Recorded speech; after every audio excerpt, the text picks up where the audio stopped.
You mean the gossip columnist? Anthony nodded as he led Simon around a potted plant to the corner where his brothers were waiting. As they walked, Anthony grinned and said, I noticed you speaking with a number of very proper young ladies. Simon muttered something rather obscene and unflattering under his breath, but Anthony only laughed. You can't say I didn't warn you, can you? It is galling to admit that you might be right about anything, so please do not ask me to do so. Anthony laughed some more. For that comment I shall start introducing you to the débutantes myself. If you do, Simon warned, you shall soon find yourself dying a very slow and painful death. Anthony grinned. Swords or pistols? Oh, poison. Very definitely poison. Ouch. Anthony stopped his stroll across the ballroom in front of two other Bridgerton men, both clearly marked by their chestnut hair, tall height, and excellent bone structure. Simon noted that one had green eyes, and the other brown like Anthony, but other than that, the dim evening light made the three men practically interchangeable. You do remember my brothers? Anthony queried politely. Benedict and Colin. Benedict I'm sure you recall from Eton. He was the one who dogged our footsteps for 3 months when he first arrived. Not true. Benedict said with a laugh, I don't know if you've met Colin. Actually, Anthony continued. He was probably too young to have crossed your path. Pleased to meet you, Colin said jovially. Simon noted the rascally glint in the young man's green eyes and couldn't help but smile in return. Anthony here has said such insulting things about you, Colin continued, his grin growing quite wicked, that I know we're sure to be great friends. Anthony rolled his eyes. I'm certain you can understand why my mother is convinced that Colin will be the first of her children to drive her to insanity. Colin said, I pride myself on it, actually. Mother, thankfully, has had a brief respite from Colin's tender charms, Anthony continued. He is actually just returned from a grand tour of the continent. Just this evening, Colin said with a boyish grin. He had a devil-may-care youthful look about him. Simon decided he couldn't be much older than Daphne. I have just returned from travels as well, Simon said. Yes, except yours spanned the globe, I hear, Colin said. I should love to hear about them someday. Simon nodded politely. Certainly. Have you met Daphne?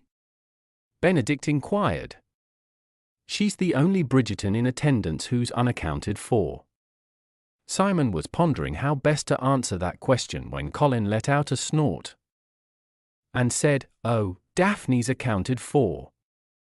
Miserable, but accounted for.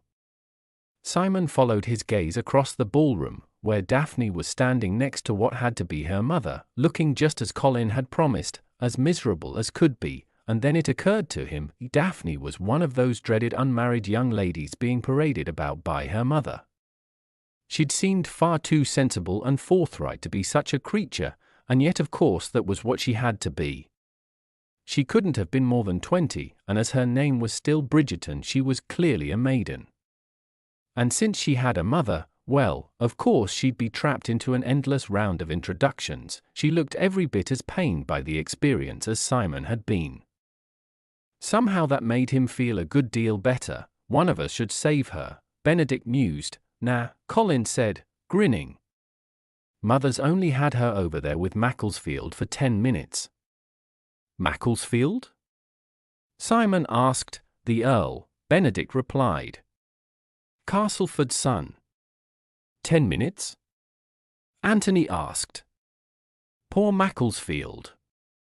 Simon shot him a curious look. Not that Daphne is such a chore, Anthony quickly added, but when mother gets it in her head to, pursue, Benedict filled in helpfully. A gentleman, Anthony continued with a nod of thanks toward his brother, she can be, relentless, Colin said. Anthony smiled weakly. Yes. Exactly. Simon looked back over toward the trio in question. Sure enough, Daphne looked miserable, Macclesfield was scanning the room, presumably looking for the nearest exit, and Lady Bridgerton's eyes held a gleam so ambitious that Simon cringed in sympathy for the young Earl. "We should save Daphne," Anthony said. "We really should," Benedict added. "And Macclesfield," Anthony said. "Oh, certainly," Benedict added, but Simon noticed that no one was leaping into action. "All talk, aren't you?" Colin chortled. "I don't see you marching over there to save her." Anthony shot back, "Hell no. But I never said we should." "You, on the other hand.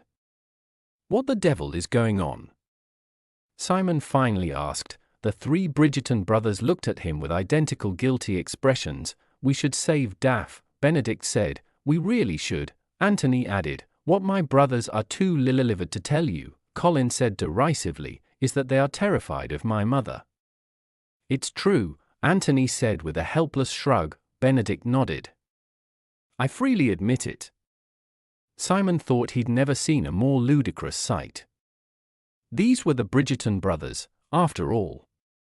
Tall, handsome, athletic, with every miss in the nation setting her cap after them, and here they were. Completely cowed by a mere slip of a woman, of course. It was their mother. Simon supposed one had to make allowances for that. "If I save Daff," Anthony explained, "Mother might get me into her clutches, and then I'm done for." Simon choked on laughter as his mind filled with a vision of Anthony being led around by his mother, moving from unmarried lady to unmarried lady. "Now you see why I avoid these functions like the plague," Anthony said grimly. "I'm attacked from both directions. If the débutantes and their mothers don't find me, my mother makes certain I find them." "Say!" Benedict exclaimed. "Why don't you save her, Hastings?" Simon took one look at Lady Bridgerton, who at that point had her hand firmly wrapped around Macclesfield's forearm, and decided he'd rather be branded an eternal coward. "Since we haven't been introduced, I'm sure it would be most improper," he improvised. "I'm sure it wouldn't," Anthony returned. "You're a duke." "So? So?" Anthony echoed. Mother would forgive any impropriety if it meant gaining an audience for Daphne with a duke. "Now look here," Simon said hotly, "I'm not some sacrificial lamb to be slaughtered on the altar of your mother. You have spent a lot of time in Africa, haven't you?" Colin quipped. Simon ignored him. "Besides," your sister said. All three Bridgerton heads swung round in his direction. Simon immediately realized he'd blundered. "Badly, you've met Daphne?" Anthony queried, his voice just a touch too polite for Simon's comfort. Before Simon could even reply, Benedict leaned in ever so slightly closer, and asked, "Why didn't you mention this?" "Yes," Colin said, his mouth utterly serious for the first time that evening. "Why?" Simon glanced from brother to brother, and it became perfectly clear why Daphne must still be unmarried. This belligerent trio would scare off all but the most determined, or stupid, of suitors, which would probably explain Nigel Burbrook. "Actually," Simon said, "I bumped into her in the hall as I was making my way into the ballroom. It was," he glanced rather pointedly at the Bridgertons, "rather obvious that she was a member of your family, so I introduced myself." Anthony turned to Benedict. "Must have been when she was fleeing Burbrook." Benedict turned to Colin. "What did happen to Burbrook? Do you know?" Colin shrugged. "Haven't the faintest. Probably left to nurse his broken heart. Or broken head," Simon thought acerbically. "Well, that explains everything, I'm sure," Anthony said. Losing his overbearing big brother expression and looking once again like a fellow rake and best friend, except, Benedict said suspiciously, "why he didn't mention it." "Because I didn't have the chance," Simon bit off, about ready to throw his arms up in exasperation. "In case you hadn't noticed, Anthony, you have a ridiculous number of siblings, and it takes a ridiculous amount of time to be introduced to all of them. There are only 2 of us present," Colin pointed out. "I'm going home," Simon announced. The three of you are mad. Benedict, who had seemed to be the most protective of the brothers, suddenly grinned. You don't have a sister, do you? No, thank God. If you ever have a daughter, you'll understand. Simon was rather certain he would never have a daughter, but he kept his mouth shut. It can be a trial, Anthony said, although Daph is better than most, Benedict put in. She doesn't have that many suitors, actually. Simon couldn't imagine why not. I'm not really sure why, Anthony mused. I think she's a perfectly nice girl. Simon decided this wasn't the time to mention that he'd been 1 inch away from easing her up against the wall, pressing his hips against hers, and kissing her senseless. If he hadn't discovered that she was a Bridgerton, frankly, he might have done exactly that. Daph's the best, Benedict agreed. Colin nodded. Capital girl. Really good sport. There was an awkward pause, and then Simon said, well, good sport or not, I'm not going over there to save her, because she told me quite specifically that your mother forbade her ever to be seen in my presence. Mother said that? Colin asked. You must really have a black reputation. A good portion of it undeserved, Simon muttered, not entirely certain why he was defending himself. That's too bad, Colin murmured. I'd thought to ask you to take me around. Simon foresaw a long and terrifyingly roguish future for the boy. Anthony's fist found its way to the small of Simon's back, and he started to propel him forward. I'm sure Mother will change her mind given the proper encouragement. Let's go. Simon had no choice but to walk toward Daphne. The alternative required making a really big scene, and Simon had long since learned that he didn't do well with scenes. Besides, if he'd been in Anthony's position, he probably would have done the exact same thing, and after an evening with the Featherington sisters and the like, Daphne didn't sound half bad. Mother. Anthony called out in a jovial voice as they approached the Viscountess. I haven't seen you all evening. Simon noticed that Lady Bridgerton's blue eyes lit up when she saw her son approaching. Ambitious mamma or not, Lady Bridgerton clearly loved her children, Anthony. She said in return. How nice to see you. Daphne and I were just chatting with Lord Macclesfield. Anthony sent Lord Macclesfield a commiserating look. Yes, I see. Simon caught Daphne's eye for a moment and gave his head the tiniest shake. She responded with an even tinier nod, sensible girl that she was. And who is this? Lady Bridgerton inquired, her eyes lighting upon Simon's face. The new Duke of Hastings, Anthony replied. Surely you remember him from my days at Eton and Oxford. Of course, Lady Bridgerton said politely. Macclesfield, who had been keeping scrupulously quiet, quickly located the first lull in the conversation. And burst in with, I think I see my father. Anthony shot the young Earl an amused and knowing glance. Then by all means, go to him. The young Earl did, with alacrity. I thought he detested his father, Lady Bridgerton said with a confused expression. He does, Daphne said baldly. Simon choked down a laugh. Daphne raised her brows, silently daring him to comment. Well, he had a terrible reputation, anyway, Lady Bridgerton said. There seems to be quite a bit of that in the air these days.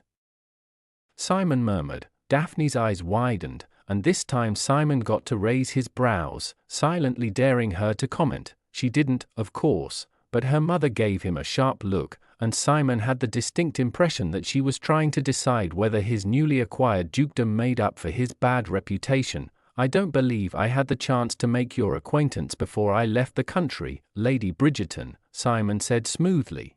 But I am very pleased to do so now. As am I. She motioned to Daphne. My daughter Daphne. Simon took Daphne's gloved hand and laid a scrupulously polite kiss on her knuckles. I am honored to officially make your acquaintance, Miss Bridgerton. Officially? Lady Bridgerton queried. Daphne opened her mouth, but Simon cut in before she could say anything. I already told your brother about our brief meeting earlier this evening. Lady Bridgerton's head turned rather sharply in Daphne's direction. You were introduced to the Duke earlier this evening? Why did you not say anything? Daphne smiled tightly. We were rather occupied with the Earl. And before that, with Lord Westborough. And before that, with, I see your point, Daphne, Lady Bridgerton ground out. Simon wondered how unforgivably rude it would be if he laughed. Then Lady Bridgerton turned the full force of her smile on him, and Simon quickly learned where Daphne got that wide smile from, and Simon realized that Lady Bridgerton had decided that his bad reputation could be overlooked. A strange light appeared in her eye, and her head bobbed back and forth between Daphne and Simon. Then she smiled again. Simon fought the urge to flee. Anthony leaned over slightly, and whispered in his ear, I am so sorry. Simon said between clenched teeth, I may have to kill you. Daphne's icicle glare said that she'd heard both of them and was not amused, but Lady Bridgerton was blissfully oblivious. Her head presumably already filling with images of a grand wedding, then her eyes narrowed as she focused on something behind the men. She looked so overwhelmingly annoyed that Simon, Anthony, and Daphne all twisted their necks to see what was afoot. Mrs. Featherington was marching purposefully in their direction, Prudence and Philippa right behind. Simon noticed that Penelope was nowhere to be seen. Desperate times, Simon quickly realized, called for desperate measures. Miss Bridgerton, he said, whipping his head around to face Daphne, would you care to dance? Chapter 5. Were you at Lady Danbury's ball last night? If not, shame on you. You missed witnessing quite the most remarkable coup of the season. It was clear to all partygoers, and especially to this author, that Miss Daphne Bridgerton has captured the interest of the newly returned to England Duke of Hastings. One can only imagine the relief of Lady Bridgerton. How mortifying it will be if Daphne remains on the shelf for yet another season. And Lady B, with 3 more daughters to marry off. Oh, the horror. Lady Whistledown's Society Papers, the 30th of April, 1813. There was no way Daphne could refuse. First of all, her mother was impaling her with her deadly I am your mother don't you dare defy me gaze. Secondly, the Duke had clearly not given Anthony the entire story of their meeting in the dimly lit hallway. To make a show of refusing to dance with him would certainly raise undue speculation. Not to mention that Daphne really didn't particularly relish getting drawn into a conversation with the Featheringtons, which was sure to happen if she didn't make immediate haste for the dance floor. And finally, she kind of sort of just a little teeny bit actually wanted to dance with the Duke. Of course, the arrogant bore didn't even give her the chance to accept. Before Daphne could manage an I'd be delighted, or even a mere yes, he had her halfway across the room. The orchestra was still producing those awful noises it makes while the musicians were getting ready to begin, so they were forced to wait a moment before they actually danced. Thank God you didn't refuse, the Duke said with great feeling. When would I have had the opportunity? He grinned at her. Daphne answered that with a scowl. I wasn't given the opportunity to accept, either, if you recall. He raised a brow. Does that mean I must ask you again? No, of course not, Daphne replied, rolling her eyes. That would be rather childish of me, don't you think? And besides, it would cause a terrible scene, which I don't think either of us desires. He cocked his head and gave her a rather assessing glance, as if he had analyzed her personality in an instant and decided she might just be acceptable. Daphne found the experience somewhat unnerving. Just then the orchestra ceased its discordant warm-up and struck the first notes of a waltz. Simon groaned. Do young ladies still need permission to waltz? Daphne found herself smiling at his discomfort. How long have you been away? 5 years. Do they? Yes. Do you have it? He looked almost pained at the prospect of his escape plan falling apart. Of course. He swept her into his arms and whirled her into the throng of elegantly clad couples. Good. They had made a full circle of the ballroom before Daphne asked, "How much of our meeting did you reveal to my brothers? I saw you with them." "You know." Simon only smiled. "What are you grinning about?" She asked suspiciously. "I was merely marveling at your restraint." "I beg your pardon?" He shrugged slightly, his shoulders rising as his head tilted to the right. "I hadn't thought you the most patient of ladies," he said, "and here it took you a full 3.5 minutes before asking me about my conversation with your brothers." Daphne fought a blush. The truth was, the Duke was a most accomplished dancer, and she'd been enjoying the waltz too much even to think of conversation. "But since you asked," he said, mercifully sparing her from having to make a comment, "all I told them was that I ran into you in the hall and that, given your coloring, I instantly recognized you as a Bridgerton and introduced myself." "Do you think they believed you?" "Yes," he said softly, "I rather think they did." "Not that we have anything to hide," she added quickly, "of course not. If there is any villain in this piece, it is most certainly Nigel." "Of course." She chewed on her lower lip. "Do you think he's still out in the hall?" "I certainly have no intention of finding out." There was an awkward moment of silence. And then Daphne said, "It has been some time since you have attended a London ball, has it not? Nigel and I must have been quite a welcome." "You were a welcome sight." "He was not." She smiled slightly at the compliment.